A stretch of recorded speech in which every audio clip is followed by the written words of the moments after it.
Welcome to the Whole Health Podcast, where a functional nutritionist and a biological dentist investigate the interconnectedness of your health. Let's get started. Welcome back to the Whole Health Podcast. Thank you. Glad to be here. I'm so excited about this topic. So today we're going to talk about cavitations. Woo! Hard to find a concept more exciting to the two of us. I know. This is like a mystery in medicine that people don't know about, and you are an expert. So what's a cavitation? Well, I figured you might ask. So I brought some studies with me, which I wanted to share for anybody listening, but also, this kind of leans more toward the dentist person out there who's like, what the heck's a cavitation? I haven't heard of that. Like I was 10 years ago. Yeah. I didn't know.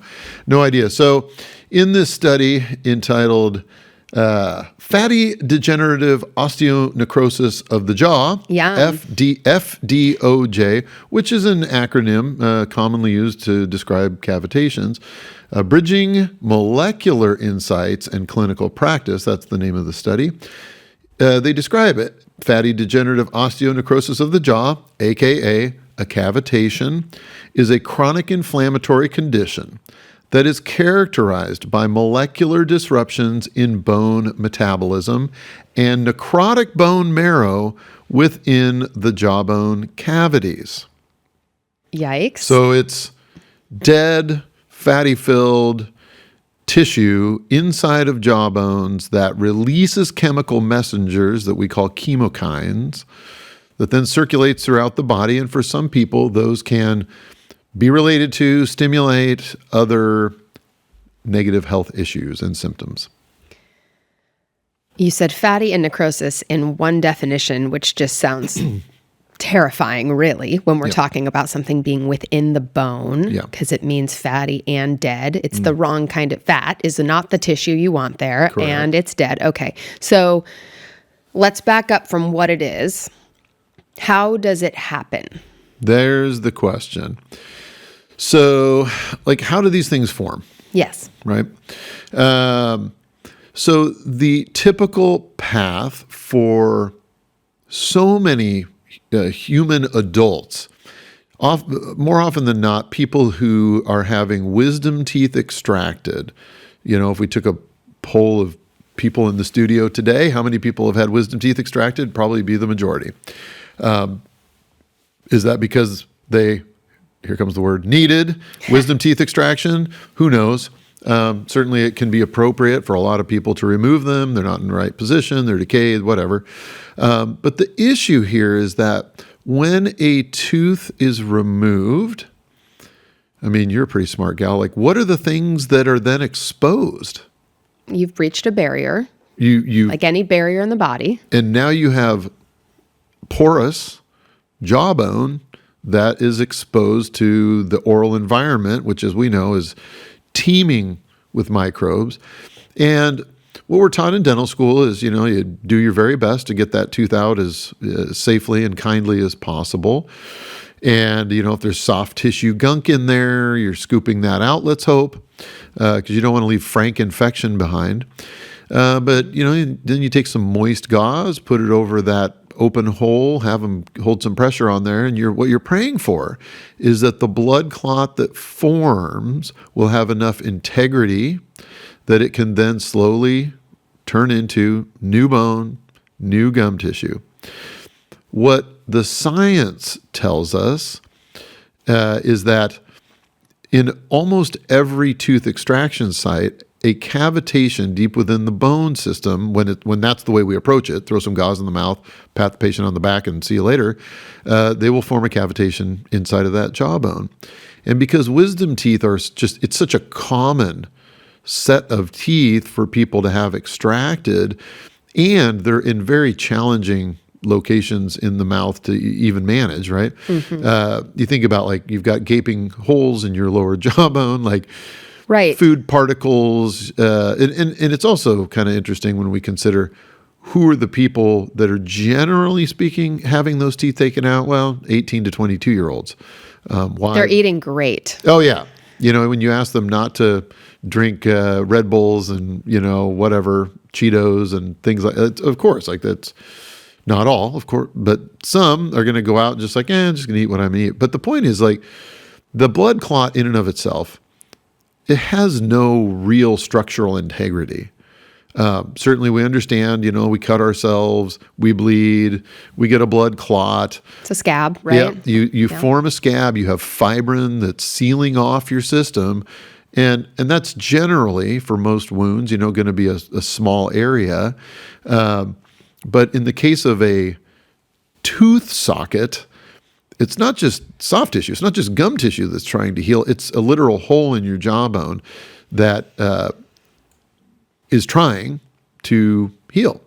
And we find for a lot of people, again, the science tells us pretty much all, people who have wisdom teeth removed, these areas without some type of grafting intervention and also making sure that the bone is clear, like clean and healthy and bleeding well, so that you can get new vascular connection to the space, that you're going to form cavitations. Boy, I have a lot of questions to follow up on that. Forgive me, because we've talked about cavitations a lot, and I just don't think I fully understood the level of bone involvement. So I didn't have wisdom teeth, so I didn't have wisdom teeth out.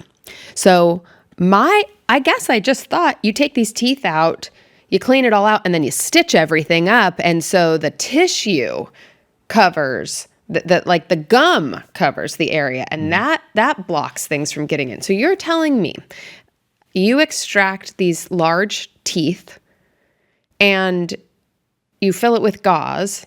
There's the bone. Over the top of it. Yeah. There's the bone. Yeah. And then there's the soft tissue. But you're not stitching. You're not creating an artificial barrier there. You're letting this blood clot generally form, but it's exposed pretty much. It's exposed to the oral cavity. Yeah, well, so in the case, which is true for a lot of people, where the tooth is already erupted. So if the tooth has erupted through the gum tissue, you can't stitch the gums back over the hole. Bummer. Okay. Right? Now, if it was a scenario where it was impacted, the gum tissue has complete, covering of that area, you can and will open that space, remove whatever bone is, preventing you from getting to the tooth. You take the tooth out. Now there's a really big hole. Yeah. And you can, of course, stitch that tissue back together. The issue is, if you have nothing more than a blood clot in there, what's the integrity of that system? Got it. And how does it form great new healthy bone? I mean, it's certainly possible. It's possible for bone to heal with nothing more than a blood clot if a person is in excellent health. They're anabolically prepared, so their body is prepared to heal from a surgical process. Mm-hmm. But again, like, how many 20-year-olds, let's say, are optimized, their life's mission is to optimize their nutrition and gut absorption so their body's ready for these things. It's not really the consideration as it's practiced in dental clinics. Okay. Wow. So the majority of Americans, let's just say, we'll just talk about our country here, have had their teeth out, because I actually don't know. Is this done worldwide? Is this like the normal dental practice everywhere? Yeah, I mean, it's a pretty common... Westernized countries? Yeah, it's a pretty common occurrence. Okay. So we're taking the teeth out. We are exposing not only soft tissue, but bone to basically the outside world, right? The mouth and all the bacteria. And the blood clot forms, and this cavitation in most cases forms. Mm-hmm. And the cavitation is bacteria, white blood cells, fatty stuff. Tell me more. You name it. Okay. So having opened up hundreds of these myself. Yeah. I've seen them on Instagram. Oh, yeah. I mean, I would say the most common appearance of what we see, first of all, when we're looking at their 3D cone beam CT scan, we're going to see areas that lack appropriate bone density. It looks like a dark hole on the 3D cone beam scan. What that looks like when you're opening the bone up to remove that portion that looks, it's lacking appropriate density, is this mass of fatty tissue that's lacking any reasonable blood flow through it. Right. And what today's scientific information is telling us, particularly like Dr. Lechner out of Germany has done a lot of research over the past, 30 years or so, looking at the biochemical language that these areas are expressing that then gets picked up by your lymphatic drainage system and circulates throughout your body. So the chemokine or the chemical messenger that they are studying significantly is referred to as RANTES or CCL5. And I mean, there are tons of studies when you go into PubMed and look at what are the relationships between quote unquote autoimmune, or now thankfully they're referring to it more as immune mediated, which I think is a better phrase. I do too. Yeah, immune mediated diseases, things like rheumatoid arthritis, skin issues, to even different types of cancer. Like there's some studies looking at the connection between RANTES, CCL5, and breast cancer. Yes. And so you imagine, when a person, let's say at 20 years of age, they have their wisdom teeth out, or they could have other teeth out. Of course, this isn't just exclusive to wisdom teeth. I've seen it. As a matter of fact, just this week, I was removing root canals, cavitations, and titanium implants for a woman who is highly metal sensitive. And, a good 5 to 10 centimeters all the way around her lower right molar implant was all cavitation as an immunological response to this source of, immune toxicity. Yeah. And you got to clean that stuff out. So otherwise you won't heal. I think that possibly there are people listening that may not have learned or have never heard that localized infections that trigger the release of these chemokines, cytokines, we typically refer to them in my clinic, but these kinds, it is that they don't stay local. They're kind of danger signals. They're telling the rest of the body, Houston, we have a problem.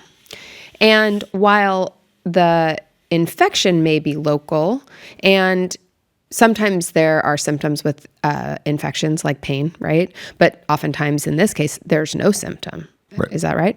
Well, not in the mouth. Right, not in the mouth. Right. But generally, the increase in these chemical messengers around the body increase not only other disease risk, but physical symptoms. We often see people that have pain, heat, swelling, redness, things that we might associate with inflammation. What do people need to know about that? What might the rest of their body be telling them that might make them say, I wonder if something's going on in my mouth? Yeah. Well, and let's take one step back, because I know that you just returned from Las Vegas where you were speaking at the Perio Protect conference. Yes. Why is that such an important conference? Well, not only because their Perio Protect system works highly effectively at reducing inflammation of gum tissues, but the bigger question is, well, why do we care? Because our personal experience and scientific information is so strong. I mean, we now understand that gum disease, inflammation in a localized area of the body, in this case, gum tissue, causes, Brad Bale and Amy Donine's work from 8 years ago, they showed it causes cardiovascular complications, heart attacks, strokes. We see now that it causes Alzheimer's. Yes.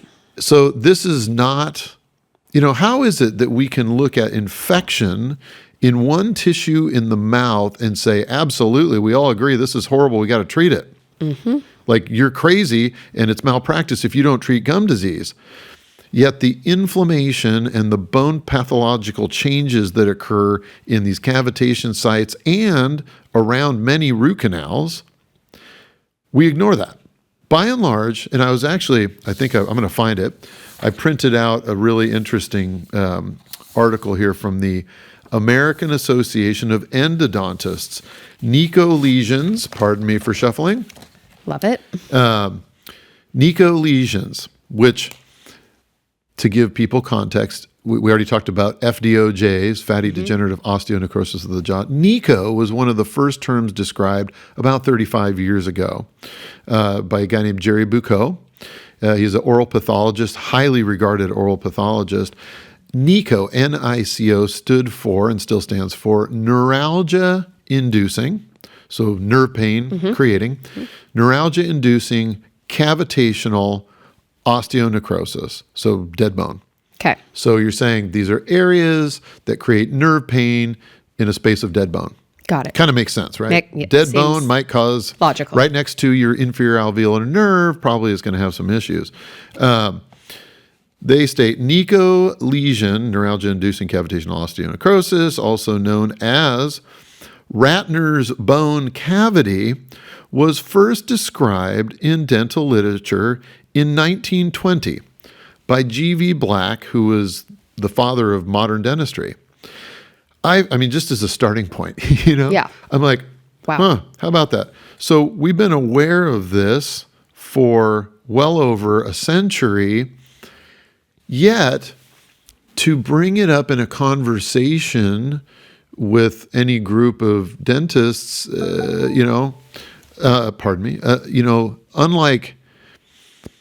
well, let me put it this way. In dental school, although I learned a whole lot about, how to clean a tooth extraction site, we never talked about cavitations. I mean, I learned about cavitations as a result of patients coming in and asking me, hey, Dr. Blodgett, are you familiar with jawbone cavitations? And I was like, I have no idea what you're talking about. So, 8.5 years ago, I took my entire team to Utah to get trained by the nation's leading expert in that at the time. And we were all like, wow. And we've just continued to learn. I mean, even to this day, tomorrow I'll be on an 8-hour call about bone pathology and how to clean it and how to diagnose it and how to clean it. I mean, I'm still studying this 8.5 years later every day. And our scientific information continues to evolve. And in my opinion, the studies that are coming out primarily out of Germany right now, looking at what these chemokines, these chemical messengers that are being released from these cavitation sites in jawbone, like how can we ignore this? Again, we're all on the bandwagon of let's clean up the gum disease because of systemic inflammation, not because it makes your gums healthier. Right. That's important too, but like the bandwagon now is systemic health, systemic health, systemic health, yet we're ignoring 2/3 of the things that are happening. You got gum disease, that's common, root canals, millions done in America every year, millions, and wisdom teeth, also millions of wisdom teeth extracted every single year. And it's not to say that people are going to die, because of having these things done, but it does present the potential for risk factors for health. And so how can we ignore it?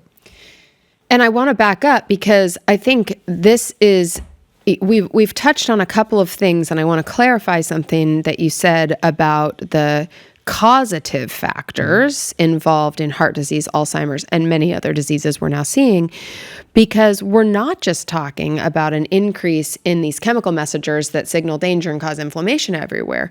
We're actually also talking about what we call the translocation, like driving your school bus from one city to another, of this bacteria. Right. So the bacteria, yes, from the mouth moves. If you have periodontal disease, we know that it can move into other places in the body. But within those cavitation sites, there are still capillaries, little tiny blood vessels that can carry this bacteria. And in fact, at PerioProtect, I was presenting a 2025 meta-analysis showing that 42% of the plaque removed from the arterial wall had oral microbes within the plaque. We see the same type of statistics in the amyloid plaque of the brain under autopsy when people have died of Alzheimer's disease. So this is not nothing. This isn't small. This is huge stuff, actually. Yeah. I have a lot of questions to move on from here, but I feel like I don't want to miss something because I'm like dying to jump to how do we prevent this? But again, if you're somebody out here listening right now and you're thinking, ooh, is this me? Are you going to know? Or is there always a symptom associated? Like, who's the person that needs to get this checked? Great question. Great question. What's interesting, and this relates to the nature of the chemokines in these spaces, that it's a silent inflammation. Most people, now if you're the person who falls under the category of NECO, neuralgia inducing, meaning you're having nerve pain. Yeah. Well, certainly. I mean, and that's the woman who I wrote about in my book, in the chapter about hopelessness. Yes. That was her experience, that the day after, she had 4 wisdom teeth out, the day after her surgery, the lower left sight hurt, and it continued to hurt. And it continued to hurt and continue. Despite how many times she went back and talked to her oral surgeon, her dentist, they're like, well, I mean, by the end of it, she had like 4 root canals in that quadrant of teeth because, it must be coming from your teeth. Never understanding that it was actually, but that's the NECO, the neuralgia inducing, pain causing. If we understand that that's only 20%, then there's 80% of people who are asymptomatic. They experience no symptoms in their mouth. And it can be present, and you're not experiencing anything systemically. You feel great until, as it is for so many health challenges, like you overdo it. You tap yourself out. I recall when I was doing my integrative medical dental training, and we were learning about cavitations there, Mara, who was doing that whole protocol, one of our hygienists, she's doing that program with me, and she's like, man, I think I have cavitations. Like, she just intuitively knew. But she was generally healthy and, wasn't experiencing anything. Interestingly enough, after having her first child, which of course that's a stressful situation and a stressful life change and all these big shifts in life, she started experiencing dermatitis on her arms. And, of course, she was home with her daughter at the time, and she sent me a text and said, hey, look at this. My arms are all broken out. Mm-hmm. So I'm like, why don't you come in? We'll do some neural therapy using some procaine and some ozone adjacent to those wisdom tooth sites. Let's see what happens. And sure enough, we did the neural therapy.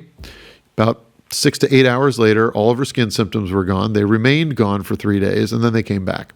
Oh, which, interesting. It's a neural therapy being a technique that we use to rebalance energy for people, and you can often use it in that fashion for a diagnostic purpose to see, is what you're experiencing in whatever organ, for her it was her arms, is that connected to what's going on in your mouth?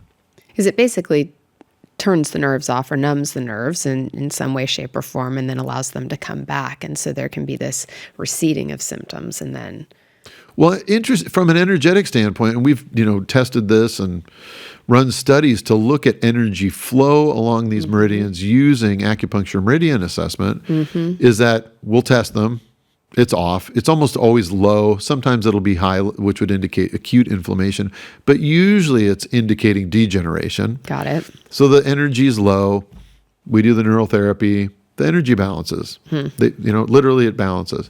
And so energy starts to flow again, despite the fact that they've got a little numbness. Energy's flowing. Yeah, okay. And so the body regulates until things wear off, and then it comes back. So... fascinating. I'm sure we'll talk about like how we go about treating these spaces, but to your point you were getting to, I think, about how do you prevent this stuff, which is really the group that I'm working with currently, and I have been this entire year of 2025, the Academy of Medical and Oral Regeneration.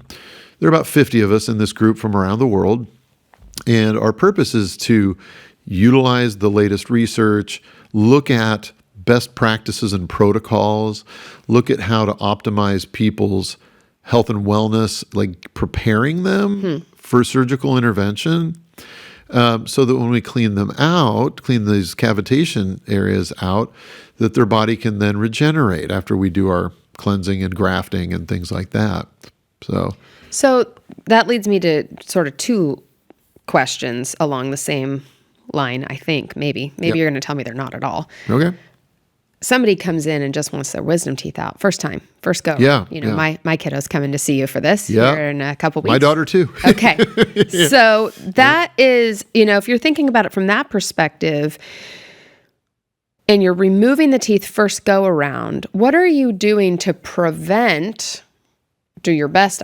Maybe you can't 100% prevent, but do your best to create an environment where cavitations do not form. Yeah. And is it the same as when you're taking somebody's cavitations out that they've already formed and maybe it's 20, 30 years later and you're creating an environment where it doesn't happen again? Like what is the process or what are the thoughts? Highly similar. Okay. To a degree. Okay. The challenge with a space that's already been negatively impacted by a cavitation is the wormholing, because bone's porous. Yeah. So, and like that's what happened the other day when I was taking that titanium implant out for this woman. It just wormholed, moving backwards like a centimeter until I got all the fatty degenerated stuff out. So you're just digging in until you get to healthy bone. You go until you find solid, healthy bone that bleeds well.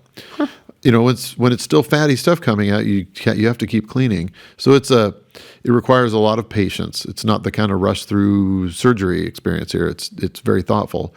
But at the end point of either extracting a wisdom tooth or cleaning out the space of a cavitation, the intention is that we're left with healthy bleeding bone. Okay. That can then be grafted using these.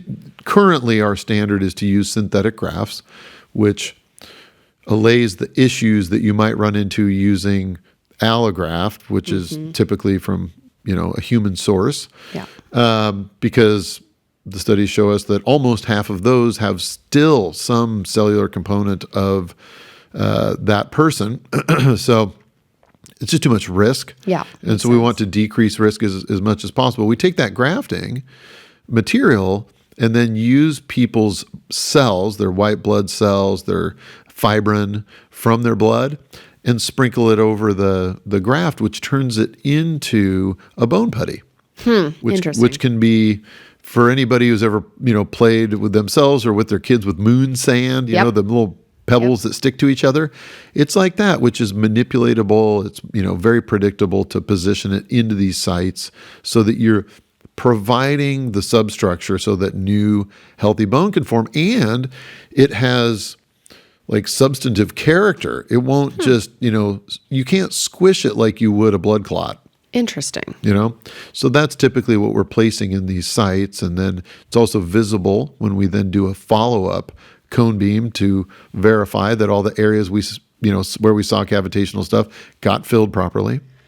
Does that synthetic grafting material stay there forever, or does it degrade while human bone fills in? Well, over time, the intention is, and the science says that that's going to convert to healthy bones. So, it depends on the graft, though. Okay. Because there are different types of grafts, different manufacturers of grafts.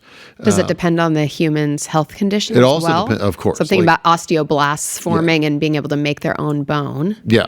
Okay. So, the most important thing in all of this is that you have a patient who's well prepared. Yeah. If they come in sipping a big gulp and, putting down a Whopper, like probably, and they haven't been out in the sun because they've been gaming, on the computer for a year, like that's probably not the right candidate for doing this. So, and this is a part of our practice right now that we're growing into more and more is how do we best help people to be ready for surgery? And it's interesting because, I came to your office not long ago, about 6 weeks ago, to do an in-body scan. And so we're actually looking at putting an in-body scan in our practice as part of the new patient experience so that we all have better information about what is the quality of your health currently. Yeah. How do we best help you to prepare for the things that we would do? So, and if I may, I was going to offer some checkpoints in terms of how do we diagnose and assess? Yeah, that's helpful. Whether a person does or doesn't have diseased bone spaces, cavitations. So, not shockingly to you, I'm sure, we start by asking questions. Weird. What was your experience like? Now, I have helped a number of people who said it went great. They just had them out when I was 16 and was back playing volleyball the next day. Everybody's experience is different. But it's helpful, of course, if they remember, oh man, I had these horrible dry sockets, and pretty assured you're going to have issues there. But again, just because it felt fine doesn't mean that it didn't develop cavitations. So Subjective history is important. We would certainly be looking very closely at the quality of bone density on their 3D cone beam CT scan. Yeah. Which, I can't practice without it. I've had actually 2 now since 2008. I'm just grown accustomed to seeing every 3-dimensional human being in 3 dimensions. Yeah. What a concept. We also utilize, which is a very unique thing in dentistry in America right now, slowly growing, glad to say, using what's known as EAV, electroacupuncture according to Voll, or some people have heard it referred to as AMA, Acupuncture Meridian Assessment, as described by Dr. Simon Yu. So we've been utilizing that in our practice for 4 years, and it's a practice that continues to evolve and develop. It's so amazing to me that you step into an emergency room with chest pain, and the first thing they do is put electrical leads on you to ask, they want to gather the information about what's your electrical system telling us. Yep. But when I talk to people about measuring the electrical flow in your mouth, it's like they look at me like I'm an alien, Right. Yes. Like we do this, you do this in the brain scans, like this is nutty. So I have found acupuncture meridian assessment to be one of the tools that's very helpful in understanding what is the energy flow through these spaces. So let's say, and of course we don't test them just by themselves. We test their teeth. We test their teeth with fillings and crowns and implants and root canals and healthy teeth and everything, Yeah. so that we have an understanding of energy flow through the mouth. And it's very helpful information. We can also test the energy flow as they heal to see like what kind of energetic progression are we having. You even use it when they're in surgery, right? We do. Yeah, we do. So cool. So I was doing that this week on a woman Tuesday morning, 7 a.m. And we got the tooth out and we're cleaning, get Kaylee to come in and do the energy readings, and it's not balanced. Keep cleaning, and it's not balanced. And, I videoed the whole thing. It took about an hour. And when I fast forwarded, I had to go back 5 times. Wow. Until it balanced.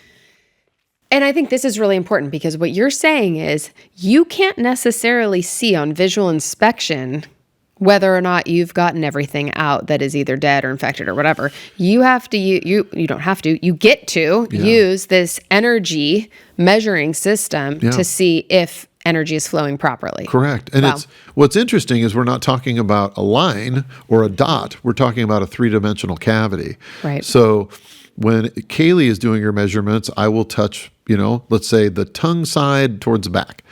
And as I'm touching that, she does a reading and she'll give me the reading. And then I'll go to the tongue side towards the front of the cavity, test that. And that tells me like, where do we have disruption? Where do I need to go and where am I fine? Wow. So it's common that, 80, 90% of the space is doing well, it's reading well, but there's one area it's still struggling. So that's where I then focus my energy in cleaning until it's balanced. And it's a wonderful modality. It's a wonderful instrument to use to verify that the body says yes. Like we wouldn't let somebody leave an ER who is still having cardiac arrhythmias. Right. It's like it's still not balanced. Your heartbeat is not regular. Yeah. So we're trying to get the heartbeat, so to speak, of these extraction sites, whether it's cavitations, whether it's root canals, whether it's a space where an implant was, or even just a straight up dead tooth, due to decay. Yeah. We want to know that the body says, now you got it all. One other modality I'll mention is that for those of us who are participating in this AMOR, Academy of Medical and Oral Regeneration, we have access to using a scan reading system called Visiogenics, which I have personally found to be very helpful. They do a wonderful 3-dimensional colored assessment. So your healthy bone looks very different from the cavitation site, which is also very helpful for patients to see. Because when they're looking at a black and white gray scale of bone stuff, it's like reading tea leaves. Yeah. It's hard to understand. So I found that to be very helpful in communicating with patients, not only in preparation for and understanding where these issues exist, but also in doing our follow-up cone beam CT scans, which then also go to Visiogenics for a reading to verify that the majority, if not all, of everything that was lacking appropriate density has now been cleaned and looks like it's set to heal. Makes sense. So because this isn't my specialty, I wonder if there are questions I have not asked you that should be asked. Yeah. Well, one question that what might be important for people to understand is like, what might they be investing in this? Yeah. And of course, it's going to differ from practice to practice. But for those of us who have invested, many decades, and, not of just time, but in money and all of these technologies that are required to thoroughly understand the issues, it's going to be an investment. I mean, for somebody to clean out all 4 wisdom teeth might be in the, realm of $20,000. Wow. My goal is to help them do it once, if at all possible. It is possible for recurrences to happen. Mm-hmm. I don't see that frequently or commonly, but it's certainly, I have seen it, I mean, even people I've helped where we had to go in a second time. We also find that people where we support them nutritionally, IV vitamin C, all of the wellness wing modalities that we use in our practice, to help their body's energy, and with, like healing injections, the neural therapy, procaine, ozone, vitamin C, to help the energy of those spaces continue to remain balanced so the body can actually heal more effectively, are really wonderful supplemental things to do. I know that some of the people that you and I have worked together with that are either preparing for this type of surgery or something else that has to do with their bone, we also pay attention to their hormone system because we're looking at those growth hormones that help you lay down bone, and it we're one system, so it is all it all matters. So we also both work with a lot of people that feel like they have a bunch of symptoms or maybe one symptom, and we would classify it as the mystery symptom, right? It's like we don't really know where it's coming from, why it's happening, et cetera. And sometimes when you take a history, like you said, it might be so obvious. Like I had my wisdom teeth out and then my symptoms started. And it's like, oh, there's an obvious before and after. And this is the importance of a history, right? But somebody may have not developed symptoms for 10 or 20 years until they had a large life stressor or a big illness or something that depleted their ability to keep those infections at bay or to keep them isolated. So if you're talking to a person that is experiencing something that seems completely disassociated from their mouth, how are you going to advise them or educate them on the potential oral influence on their health? Well, I mean, you already know from my perspective, I believe that all human beings should have a very thoughtful, biologically based oral health assessment. Yes. And it may turn out that like, wow, things are awesome. And that would be fantastic. At least we can rule it out. Sadly, the converse is usually the case where people are just seeing the dental practice for cleanings. There's very little thoughtfulness given.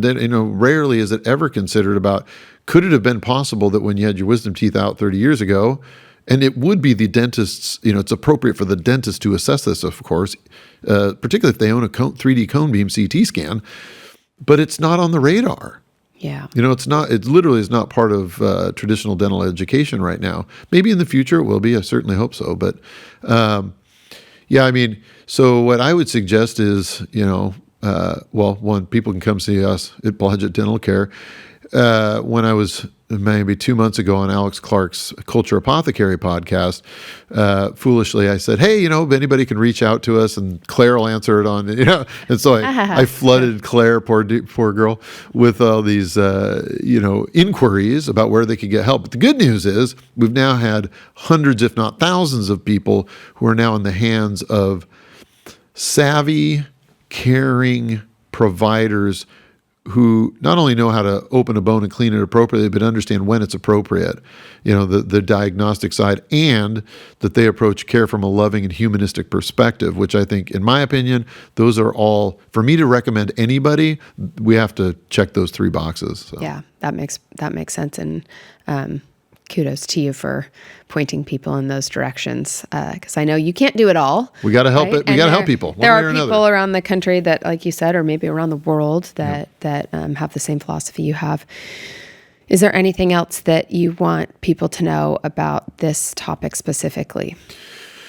I would summarize it by saying it is likely, if you've had any teeth extracted in your mouth and nothing more was done than, maybe scrapey a little bit and put some gauze in there and, best of luck to you, the likelihood is you probably formed a cavitation. Whether that is or isn't impacting your health, it would be to your benefit to understand that it exists. So my encouragement is for people to, hopefully soon we'll have a website for AMOR, the Academy of Medical and Oral Regeneration, so that there'd be a resource where people can, find other practitioners like me.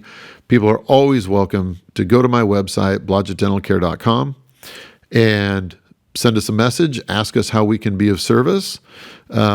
We would love to help people. Most of our patients travel from around the country primarily to see us because they appreciate not only what a great job we do clinically, but how we care for people as people and support them incredibly well. But I can only treat, a few hundred people a year. So, and we get thousands of inquiries sometimes every month. So we want to have good resources to people. But yes, the point being understand your risks. Yeah. Seeing a biological dentist who actually is trained well enough to understand these connections, their existence, and then charting a course for how to optimize health if that's your goal is really important. This is great. And I think that I could say confidently that cavitations are probably behind a lot of medical mysteries. Absolutely. And it's really important that people understand this concept and that they know it's a possibility. It's a possible part of their health story. So thanks for sharing this with us. It was my pleasure. I hope that it reaches many and that it'll provide, great benefit to their health. I can't wait to read all these studies also. I printed them out just for you. I was hoping you'd let me take them home. Okay, good. Very good. Thanks, Megan. Thanks so much for tuning in to the Whole Health Podcast. If you enjoyed what you heard today, please follow us on social media and wherever you listen to podcasts. You can find out more about us at thewholehealthpodcast.com. You can find me on my website, blodgettdentalcare.com. And you can find me at bioloungepdx.com or learn more about my organic soluble fiber supplement, Fluorosophy, at thinkfluorosophy.com. We look forward to seeing you next time.